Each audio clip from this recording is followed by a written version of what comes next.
I remember that. All right, hello, everybody. Welcome back to the My Hero Academia Manga Chapter reads. We got somewhat of a new chapter. We kind of missed a week because I was away from town, but the chapter we're covering right now is 395, and I'm here with Mark.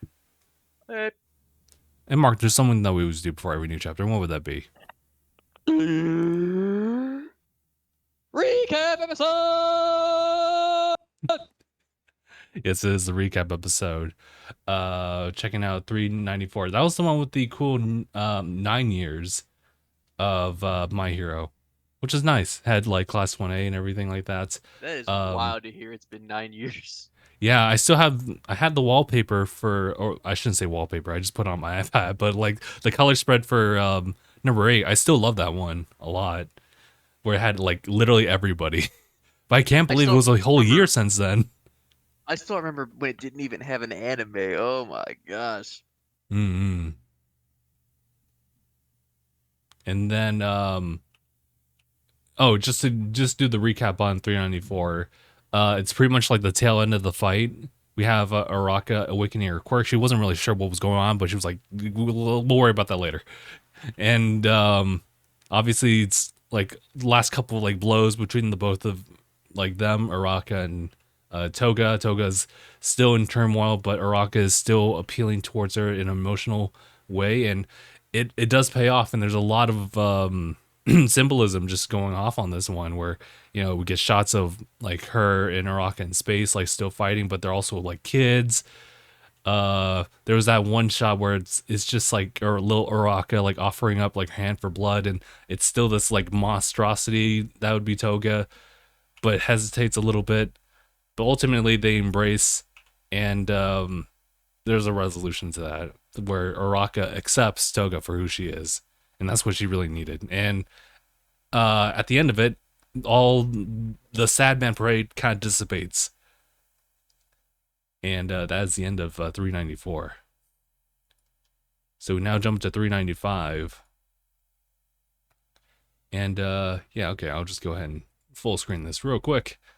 I will start it off with the first like few pages here.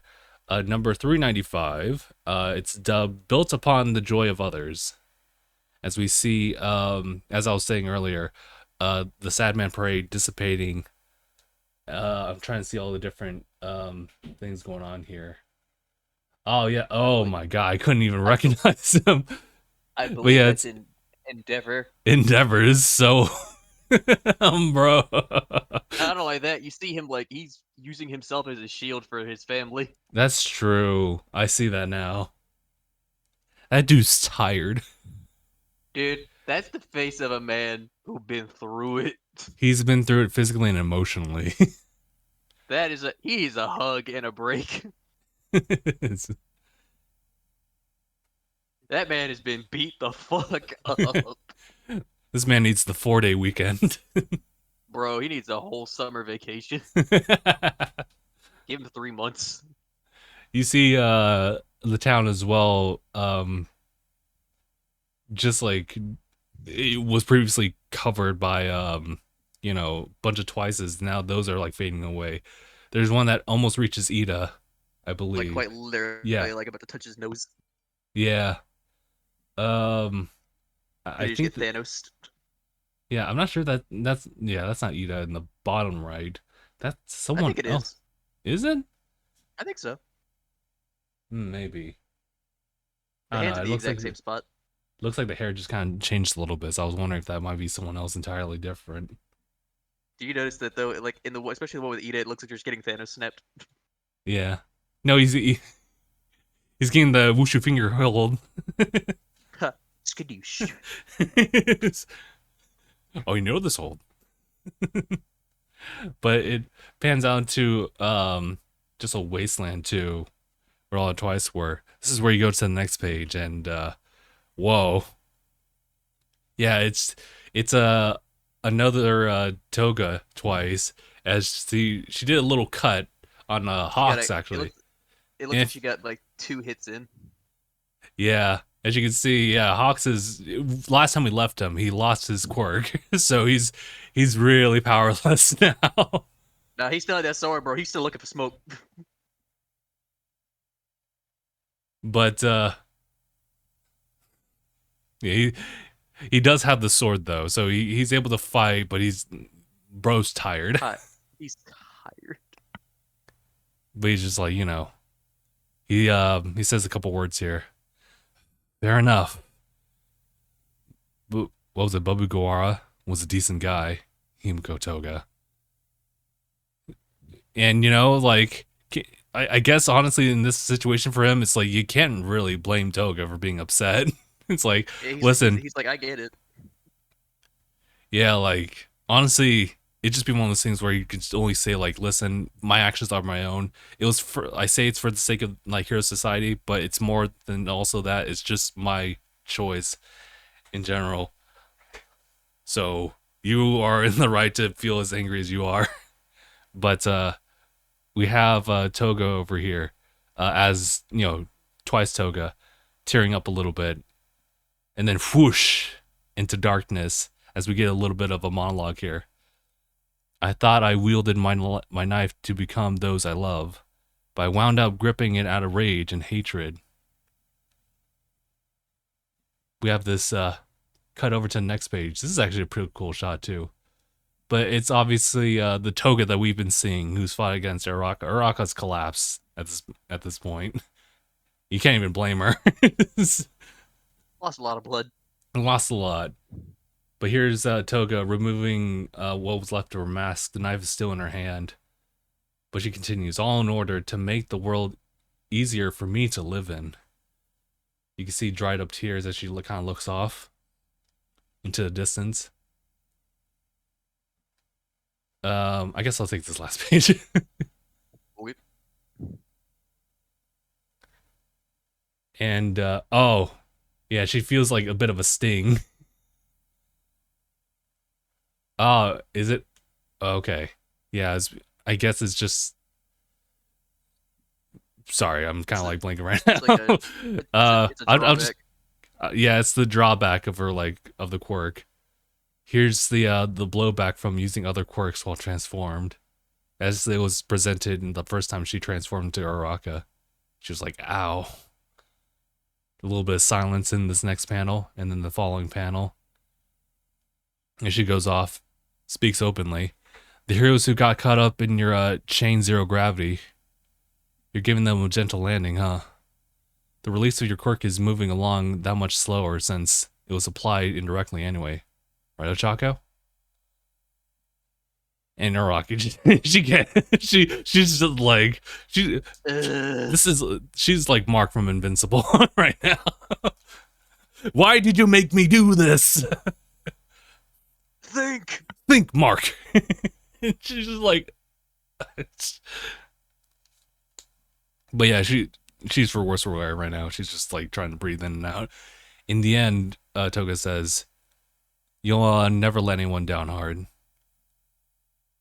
And this is Araka thinking right now, just like so cold. I've lost too much blood. My head, my body, and body, don't even feel connected. I can't move a muscle, but I still gotta keep moving, bro. She's not enough. You need the blood for circulation to move. Yeah. And the last panel for me is Toga again, just kind of looking down towards Uraka. But yeah, go ahead. And the page that I'm taking up, she's then looking to her left, and Oh yeah, she's like, she's looking out onto the battlefield. As we see, let me zoom in. We see Jiro. We see Kamui Woods. I want to say Tiger, and I want to say somebody like another one of the Pussycats. And we see her have that flashback to what Uraraka said. You mm-hmm. can have a lifetime's worth of my blood. As she's still looking off, and she sees Sue over there. She's her smiling back when she was talking to Uraraka last chapter. Am I cute? And we see her grasping her mask. I want you to know how special. This is Uraraka saying this in the flashback. I think your smile is.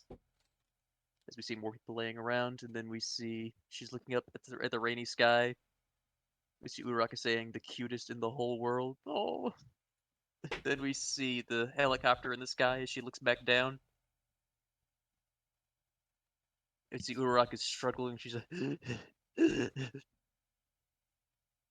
and then we see Toga say, "That much blood loss will be fatal because you've kept moving around after I stabbed you." She's like, dot dot dot. Pause. Listen, Ochako. The League of Villains. She's staring. Destroy everything. And once the dust settles, I know that world, we see the League, will be easier for me to live in. We see her we see her go down to Uraraka. She slurps up some of her blood, but as she turns into Uraraka, I was so happy to hear what you had to say. I said it's live or die, winner takes all. As Uraraka's just looking at her, and then we see she's getting out her blood sucking machine. Hmm. The needles ka-ching. She said, "But the thought of a world without you? No, I don't like that. This is up to you, man. Oh boy." Oh my god. Yeah, so again, continuing branching off, no, I don't like that. And to show how genuine those feelings are, as you see the panel, it's just like her Half putting one end Uraraka, of half it to Uraka's arm to her own. All of my blood is now yours to have. it's her face is half Uraraka, half Toga. Yeah. We get a panel of like showing all the blood getting like transferred over to Uraka. Here's some thoughts. It's warm. I think this is when she realizes, but no, no she shouldn't. Doing this will mean, and this I think transitions over to Toga's thoughts here. When I almost died, Jin saved me this way. Yeah, Right. because you're. That's why she turned into. That's why to save Uraraka, she turned into Uraraka because then she has her blood type. Mm-hmm. But since I've had Jin's blood, I gotta turn into you, Ochako.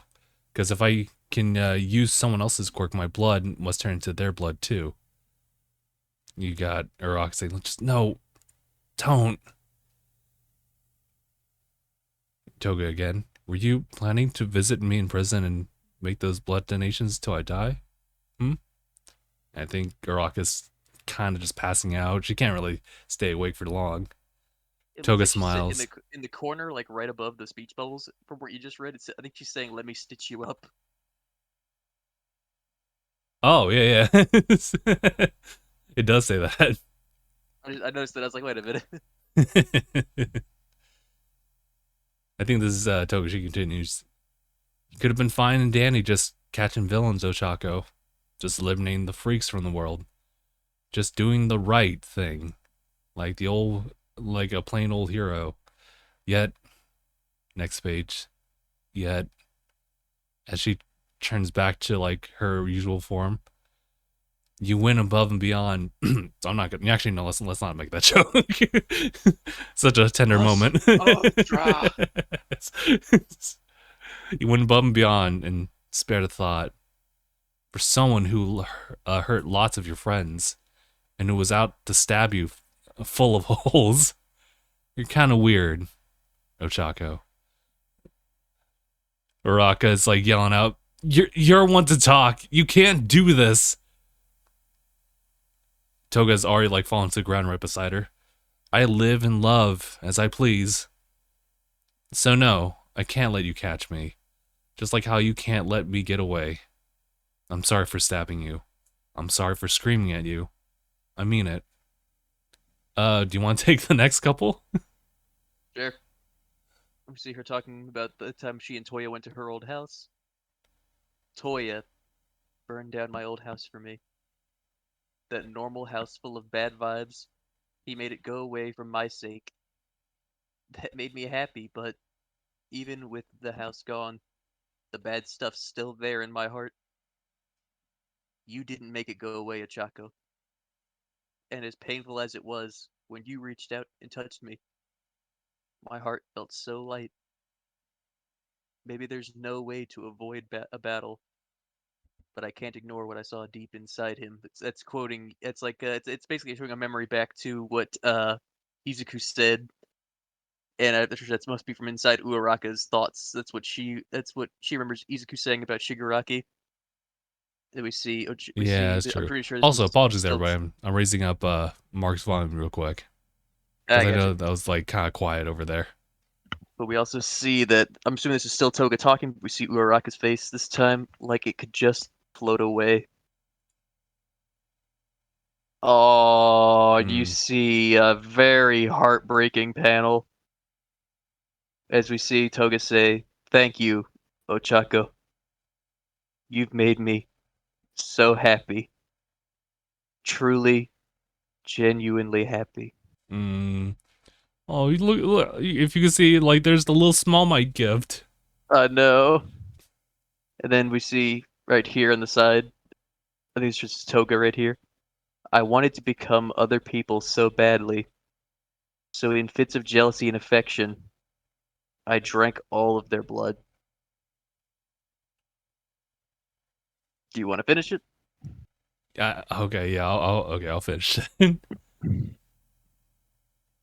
It's just like now, it's just the emotions are like heightening up here. Uraka is she's starting to ball out right now. She's like, "Keep me go." Toga's like, "Yes," and I think the rest is just like her internal monologue here. As we see a little bird flying away, and or no, sorry, Toga actually releasing it, kind of goes back to like how she found that dead bird, and we have no idea. Well, I mean, you can have some ideas of like what happened there, but this is If just it was kind of actually like she found it or if something actually she actually did it, we still don't know. yeah, maybe, just maybe, if I'd known this feeling sooner, then despite how badly I want to drain their blood, I would have yearned to give my blood away too. Ah, If I experienced that sort of love, I maybe would have had an easier time living in this world. it's so true. In any case, this is the last page actually. In any case, This is I heartbreaking. it's the panel is just like her embracing Araka. I think this is the last bit for her. I am Himiko Toga. I live and love how I please. That's how I made my way to in life. Just a normal girl with the cutest smile in the world. To be Oh, continued. Ah! and I think her hand that had the small mite disappeared. Oh no. Because I think that's why her hand is like empty and on the ground. I don't know if it's like as in like her hand just stopped moving, or if it's like the small mite disappeared and like I was like, oh no. Mm, I was like, you've always been a crazy bitch, Toga,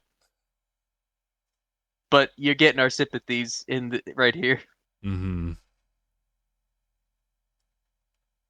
This is rough because obviously the idea is that with it just being a barren wasteland with no one capable of really moving, like Arakan can be saved. Everyone else could be saved, but Toga is now the one who's losing blood. So in that sense, she's like kind of almost gone. No one could really save her at this point.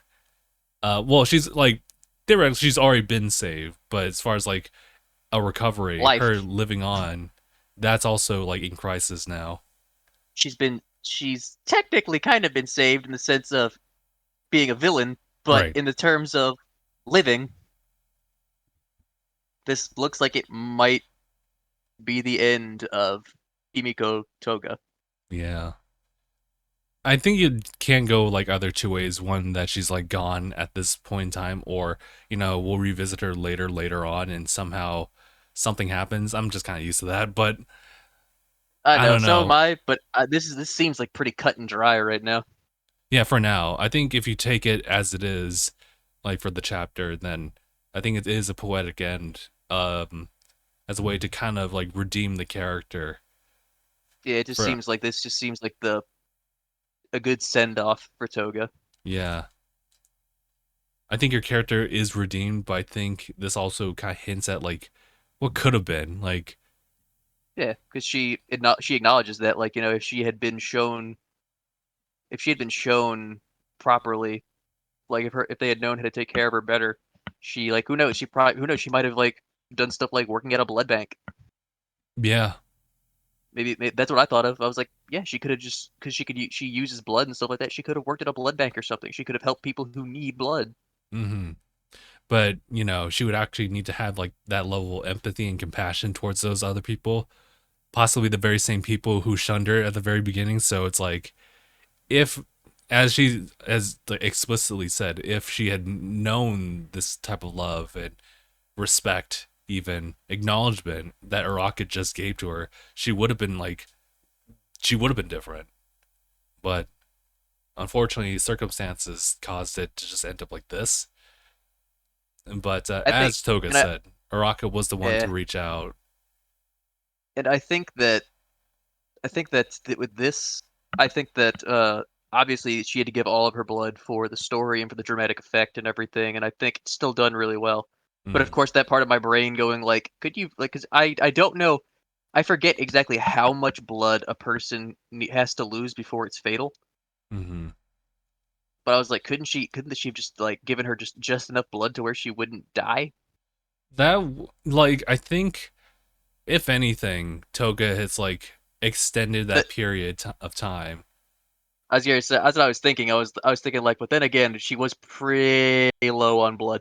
Yeah. I think,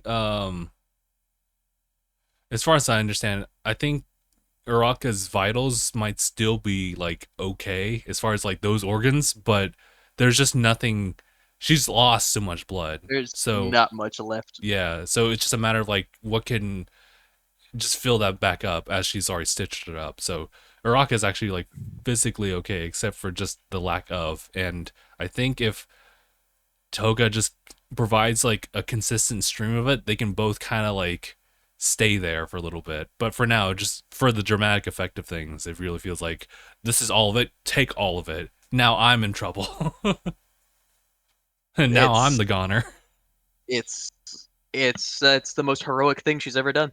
Yeah. It's like it's both heroic and she's also making up for her mistakes. It's like she's kind of it's like atoning for your sins in the most extreme way with your very own life. Hmm. It could be seen as that as her atoning for all of her bad deeds. Yeah. But I guess that's it. That's honestly like Toga has always freaked me out. She's always been that scary ass chick. She's always been that scary. I'm not wrong, From am I? jump. She's always been scary. But like this did make me feel sympathy for her. It made me see a side of her to where I'm like, okay, she is definitely out of her mind, but she is also like you can see how she got there, and you can also see that the sympathy you can have for her is that she definitely could have had a different Yeah. life. Like I think what's interesting is that a lot of the League of Villains, like there's obviously like the whole thing about them having like their own rational like thoughts about like how to The approach reasons things for and how to becoming resolve a villain. things. But when they talk amongst themselves, they talk normally. Yeah, they talk And like regular people. yeah, but Toga, like she expresses like concern and love for them, and they accept her, and as a result, she kind of just can coexist with them. There's no real issues, and Yeah, you know, it only seems so weird because there's just like this main principle for the main cast of characters that can't accept like Toga on like a fundamental level of respect of like people that like Toga at the time was not willing to like accept.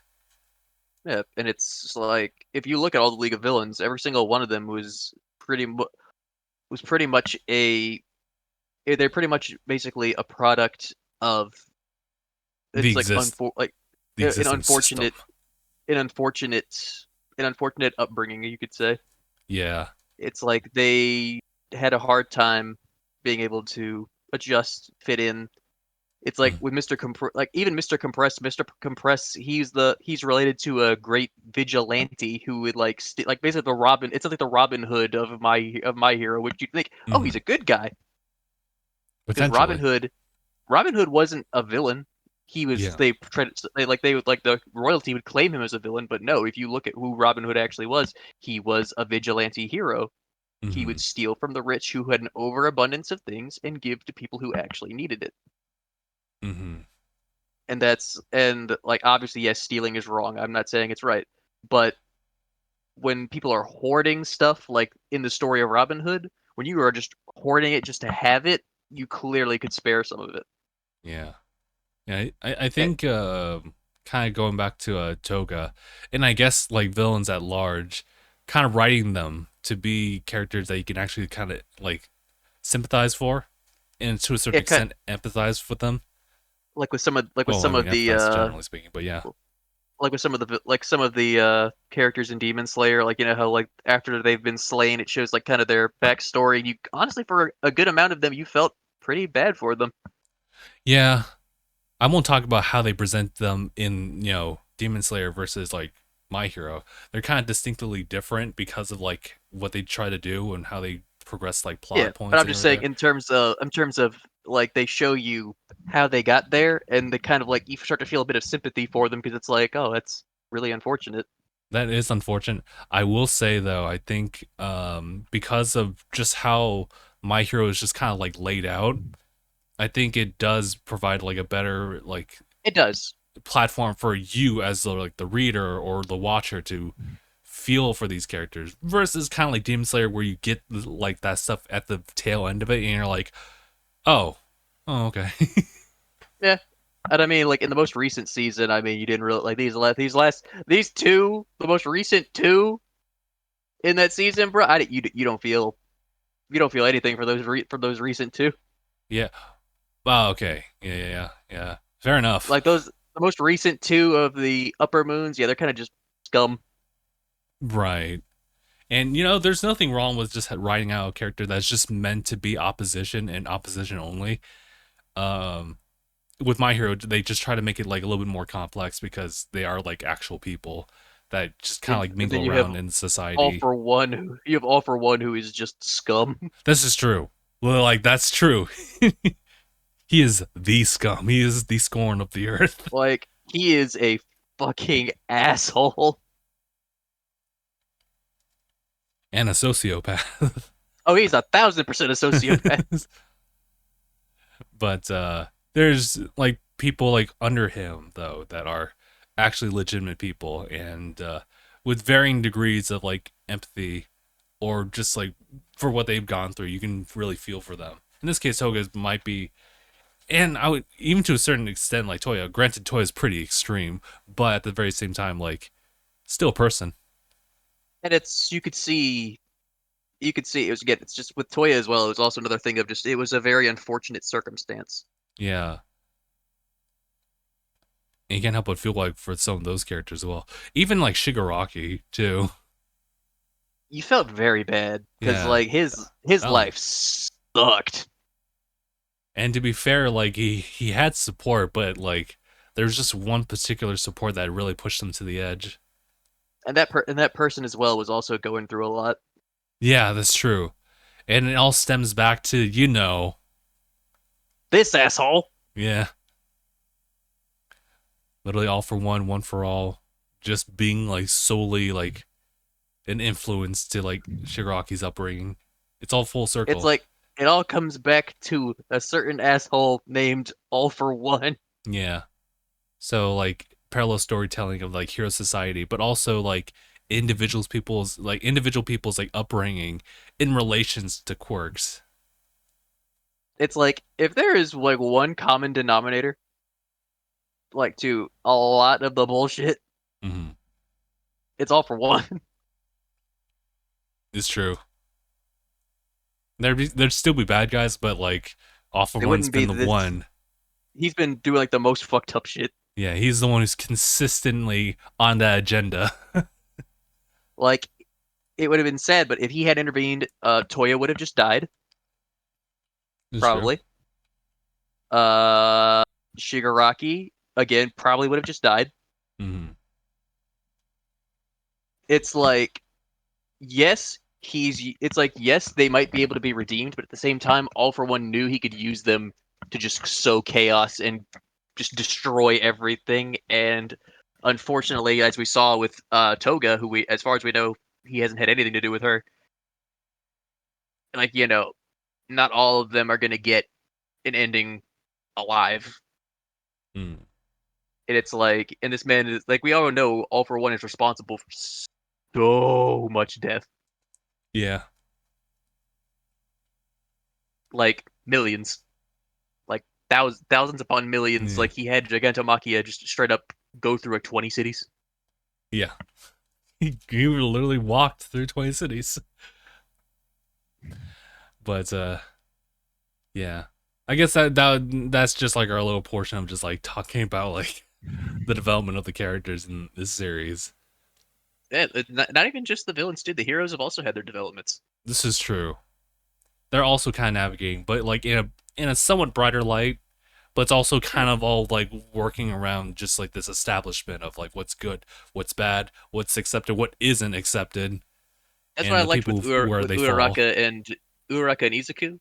Like she took a thing out of Izuku's notebook, which is, and this has always been a big thing, even in real life. Is okay. There's a lot of crime, but okay, why is there a lot of crime? Mm-hmm. Like, what is the? Because yes, the crime needs to stop. That is, no one can argue that the crime absolutely needs to stop. Mm-hmm. But there's got to be a reason for it. Like we can't like you got if you can snuff out the source, then you can get rid of the crime. Yeah. It's like it's like you got to find the source of the issue at hand that is leading to these people committing this crime. Mm-hmm. It's like, okay, what are their reasons for this? If you can figure out what their reasons are, you can figure out ways to fix it.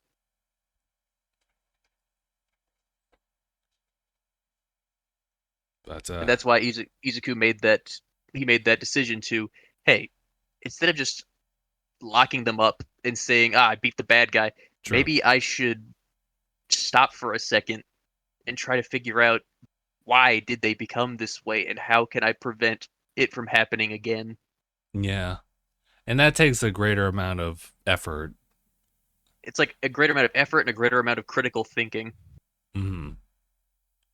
It's like taking that and learning that because it's true that the world is there are people who see the world as black and white when that's just not how it is. The world is shades of gray.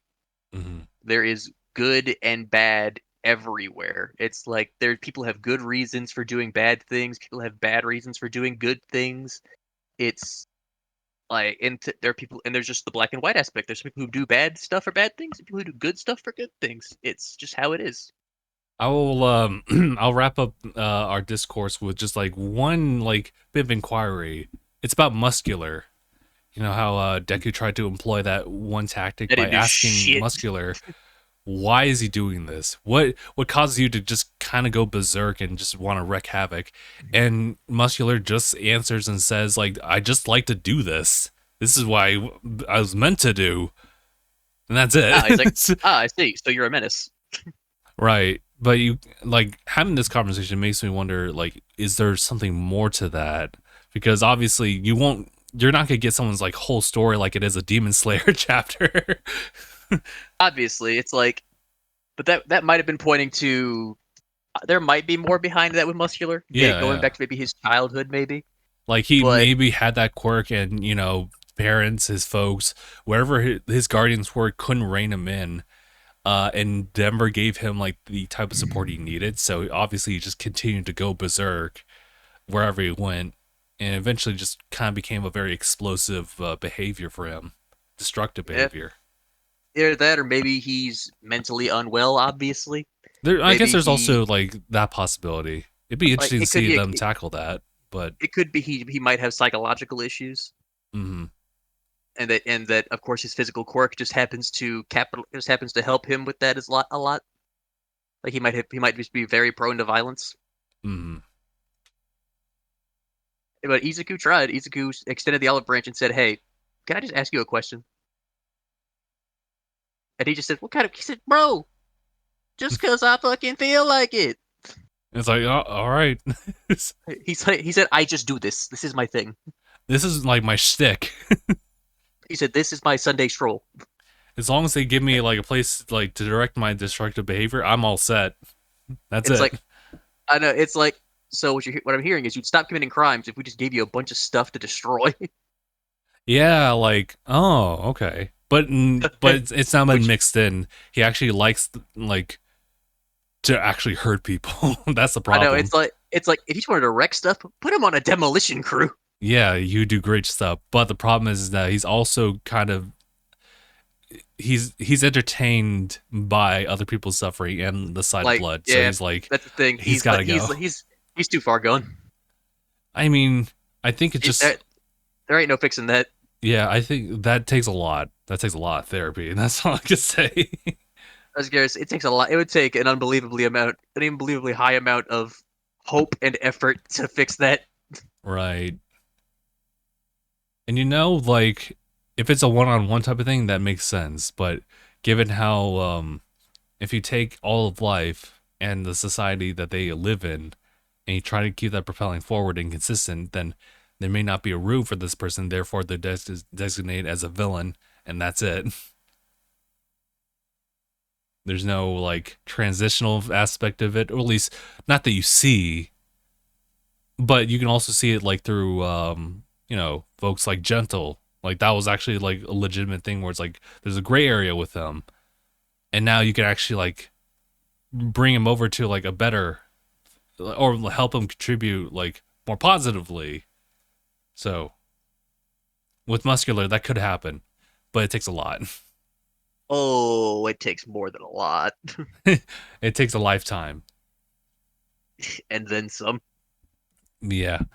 Alrighty, guys, that's gonna be it. Our next chapter is reportedly gonna be released in a week, so that's gonna be 396. That one might also have to be kind of like another's like week skip for us because What I'll are the also be odds? I'll also be away that Wednesday.